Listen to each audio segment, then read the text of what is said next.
यह मूवी एक ऐसी मेंटली इल पेशेंट की कहानी है जो कि पागल होने के बावजूद भी इतनी ज्यादा इंटेलिजेंट है कि वह खुद को पागल मानती ही नहीं है और वह डॉक्टर्स तक के दिमाग को घुमा देती है और लगभग सभी डॉक्टर्स को अपनी बातों में ट्रैप करके उनके दिमाग के साथ खेलती है। नमस्ते दोस्तों, आपका फिर से स्वागत है। यह 1979 की बात है। एक आदमी एलिस नाम की औरत को मेंटल हॉस्पिटल छोड़ने आता है।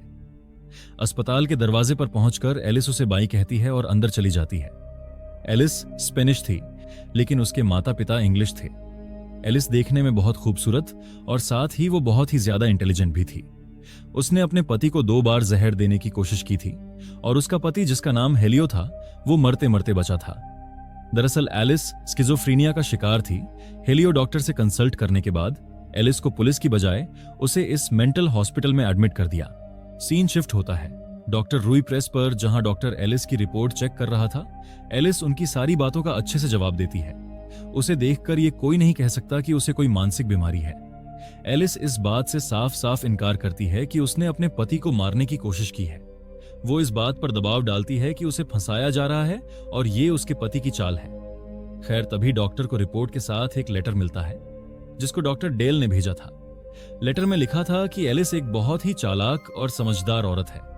वो अपने आप को बेकसूर साबित करने के लिए किसी भी हद तक जा सकती है, इसीलिए उसकी किसी भी बात का भरोसा ना किया जाए। इसके बाद डॉक्टर मोंटेजी, जो कि इस हॉस्पिटल की डायरेक्टर भी हैं, वो एलिस को पूरे हॉस्पिटल और उसके रूल्स के बारे में बताती है और एक काउंटर पर उसे उसका सारा सामान सबमिट करने के लिए कहती है। एलिस को ये काफी अजीब लगा।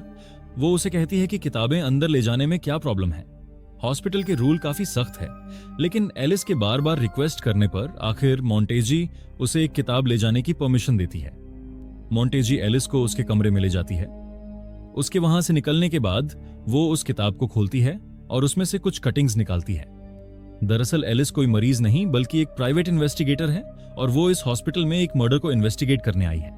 एलिस को यहाँ डॉक्टर डेल ने भेजा था, जिनके बेटे डेमियन की कुछ दिन पहले यहाँ पर मौत हो गई थी।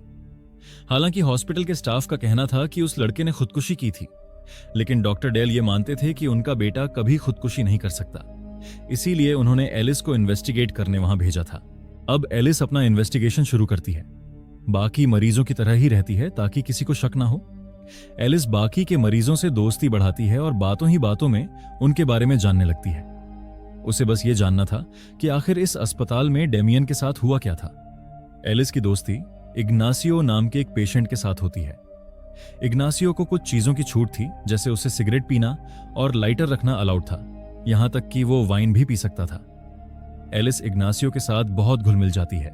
उसे धीरे धीरे हॉस्पिटल के सारे राज बताने लगता है।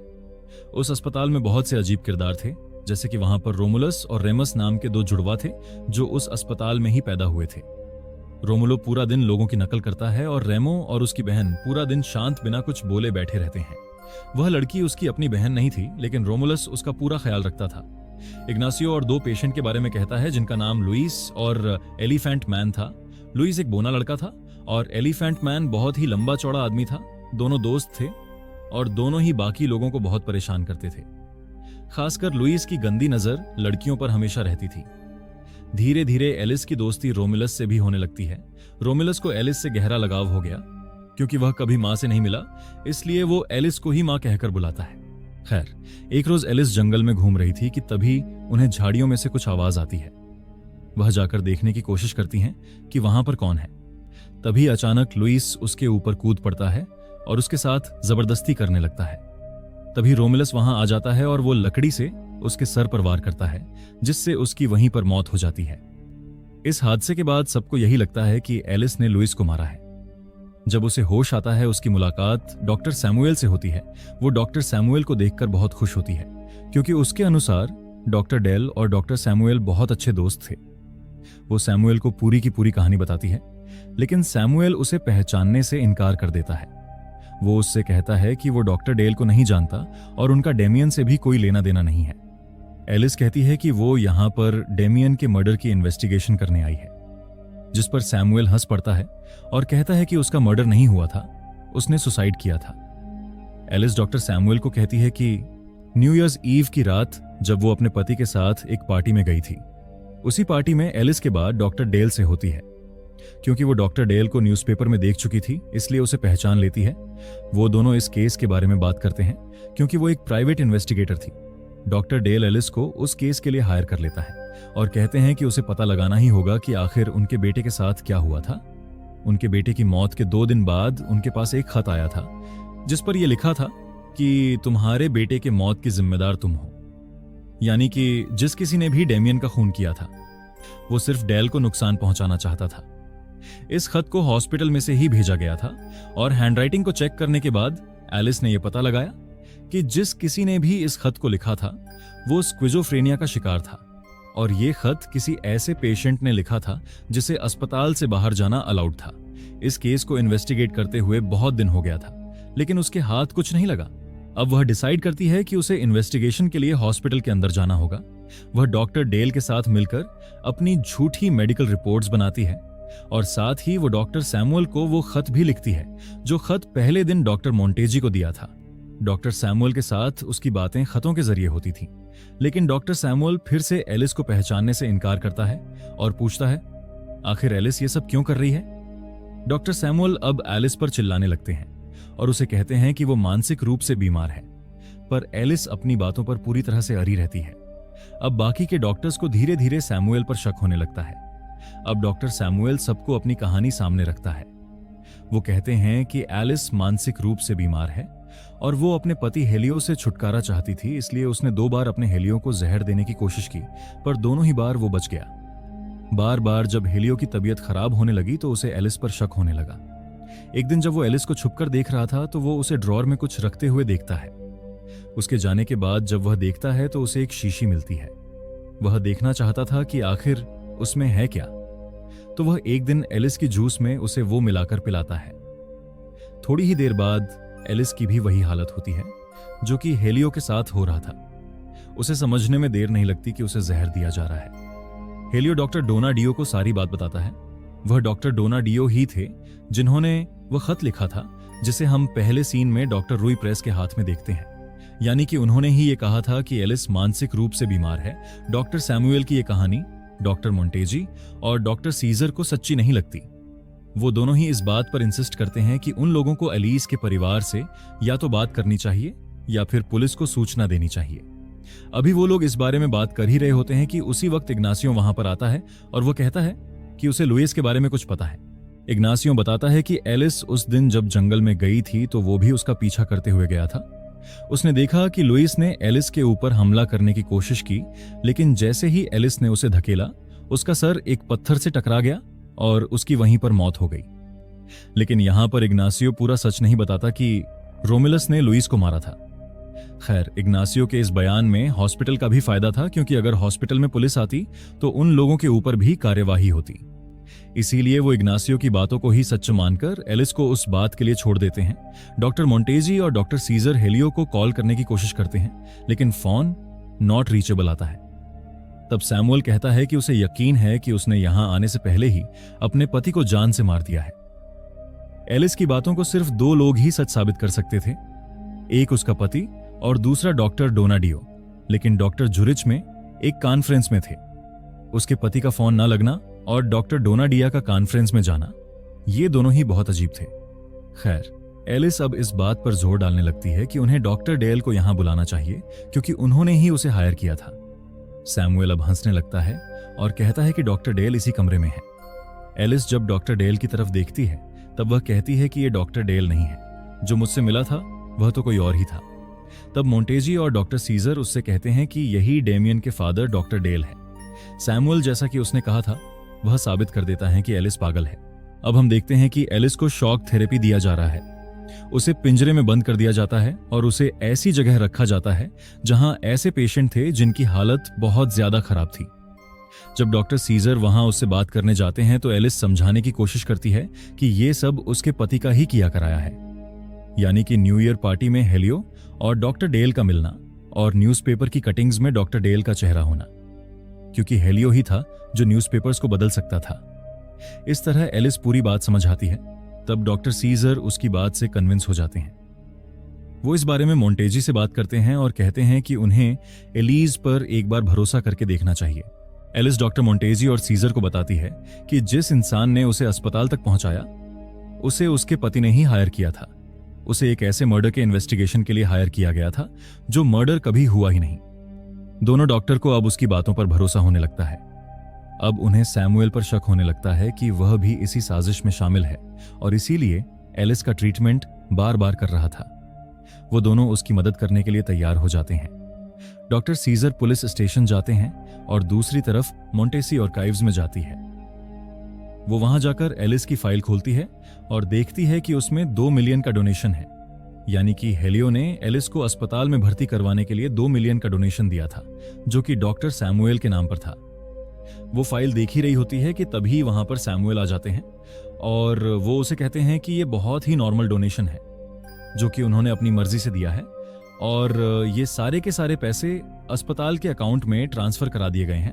अभी वो दोनों आपस में बात कर रहे होते हैं कि तभी उन्हें पता चलता है कि एलिस अपने कमरे से गायब हो गई है। दूसरी तरफ पुलिस डॉक्टर सीजर की मदद करने से इनकार कर देते हैं। वह कहते हैं कि उन्हें हॉस्पिटल के हेड के साइन चाहिए, यानी कि सैमुएल की। वहीं हॉस्पिटल में एलिस इग्नासियो की मदद से छुपी हुई थी और वह वहां से भागने के लिए एक प्लान बनाती है। वो इग्नासियो से उसका लाइटर मांगती है। पेंट थिनर की मदद से वो स्टोर में आग लगा देती है। इग्नासियो को पानी से एलर्जी है, इसीलिए वो अपने हाथ को गीला करके अपने आप को बीमार कर लेता है और जोर जोर से चिल्लाने लगता है। उसे उसके सेल से बाहर लाया जाता है और जैसे ही आग लगती है अस्पताल में अफरा तफरी मच जाती है। इग्नासियो अब बाकी लोगों को भी बाहर ले आता है, जिसकी वजह से बहुत भीड़ इकट्ठा हो जाती है। एलिस लोगों की भीड़ से होते हुए गेट तक पहुंच जाती है। वो गेट खोलकर वहां से निकलने लगती है, लेकिन जैसे ही एलिस उस गेट को खोलती है वहां पर पुलिस वाले आ जाते हैं। क्योंकि एलिस ने अपने कपड़े बदल लिए हैं, इसीलिए वो उसे गार्ड समझते हैं। वो उसे कहते हैं कि हॉस्पिटल में रोमिलस नाम के एक लड़के की मौत हो गई है और वो उसकी बॉडी को वहां से ले जाने के लिए आए हैं। एलिस वहां से भागने का सोचती है, लेकिन तभी पुलिस ऑफिसर उसे मदद के लिए वापस बुलाती है। वो उस पुलिस ऑफिसर को बेहोश करके उसके कपड़े पहन लेती है। उसके पास ये रास्ता था कि वो वहां से भाग जाती, लेकिन वो सोचती है कि अगर वो एक बार यहां से भागी तो सारी जिंदगी भागती ही रहेंगी। इसीलिए अब वो उनका सामना करना चाहती है। वो लाश के पास जाती है। जैसे ही बाकी के पुलिस ऑफिसर्स और सैमुएल वहां पर पहुंचते हैं, वो उसे पहचान लेते हैं। वो पुलिस वालों को समझाने की कोशिश करती है कि उसे यहां जबरदस्ती रखा गया है और वो मानसिक रूप से बीमार नहीं है। वो जानती है कि रोमिलस का खून कैसे हुआ, यानी कि इसकी छाती पर किसी भारी इंसान ने हमला किया है। साथ ही इसके शरीर पर ढेर सारे कट हैं जो कि एक कांच से लगाए गए हैं, यानी कि जिस भी इंसान ने उसके ऊपर ये कट लगाए होंगे उसके खुद के हाथ भी बहुत जख्मी होंगे। इस अस्पताल में एक ही ऐसा इंसान था जो इस प्रोफाइल पे फिट होता था और वो था एलिफेंट मैन। ऐसा इसलिए था क्योंकि रोमिलस ने लुइस का खून किया था और ऐसा करते हुए एलिफेंट मैन ने उसे देख लिया था। उसने रोमिलस से बदला लेने के लिए उसका खून किया है।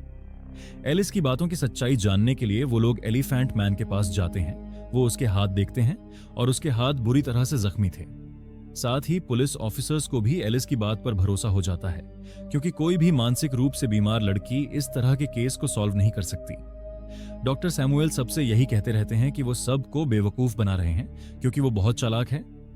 मोंटेजी के साथ साथ डॉक्टर सीजर और पुलिस वाले भी अब सैमुएल के खिलाफ हो जाते हैं और सब लोग ये कहते हैं कि फैसला बोर्ड के सामने होगा। उस रात सबके चले जाने के बाद एलिस रेमस के पास जाती है, लेकिन वो उसे रोमिलस कहकर बुलाती है। वो कहती है कि बाकी लोग भले ही तुम्हें पहचानने में गलती कर दें, लेकिन मैंने तुम्हें पहचान लिया है। दरअसल जिसकी मौत हुई थी वो रिमस था और रोमिलस अभी भी जिंदा था। तो हुआ यूं था कि रोमिलस अपनी बहन को लेकर थोड़ी देर रूम के बाहर गया था। तभी एलिफेंट मैन ने रिमस को रोमिलस समझकर उसे जान से मार दिया। अगले दिन बोर्ड की मीटिंग बुलाई जाती है और एलिस को वहां पर ले जाया जाता है, क्योंकि सब लोग डॉक्टर सैमुएल के खिलाफ हो चुके हैं। इसीलिए वो अपनी जॉब से इस्तीफा दे देते हैं और पूरा का पूरा बोर्ड एलियस के हक में फैसला सुनाता है। एलिस अब खुश हो ही रही थी कि तब भी डॉक्टर सैमुएल कहते हैं कि उनकी बात डॉक्टर डोना डीओ से हुई है। जुरिक में उनकी जो कॉन्फ्रेंस थी उसके बाद वो अपनी बीवी के साथ घूमने चले गए थे, इसीलिए वो उनके खतों का जवाब नहीं दे पाए। इस बात में कोई भी साजिश नहीं थी और वो बहुत ही जेन्युइन डॉक्टर थे। ये सुनते ही एलिस थोड़ी सी परेशान हो जाती है, जो देखकर डॉक्टर सीजर और मोंटेजी को अलीज पर शक होने लगता है। डॉक्टर सैमुएल अब ऐसा कुछ कहते हैं जो सुनते ही एलिस के चेहरे का रंग उड़ जाता है। वो कहते हैं कि उन्होंने डॉक्टर डोनाडियो को कॉल किया था और वो आज इस बोर्ड में उपस्थित हैं। इसके बाद हम डॉक्टर डोनाडियो का चेहरा देखते हैं और डॉक्टर डोनाडियो और कोई नहीं बल्कि वही इंसान थे जो पहले सीन में हमने एलिस को हॉस्पिटल गेट तक छोड़ने आते हुए देखा था, यानी कि जिन्हें वो अब तक डॉक्टर डेल कहकर बुला रही थी, वो डॉक्टर डोनाडियो थे।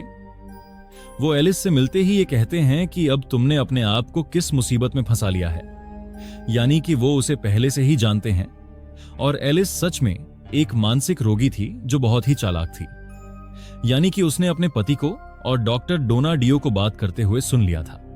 वो पहले से ही न्यूज़पेपर की कटिंग्स और वो सब अपने साथ अस्पताल में लाई थी ताकि वो अपने बाहर जाने का रास्ता बना सके। और यहीं पर हमारी आज की कहानी खत्म होती है।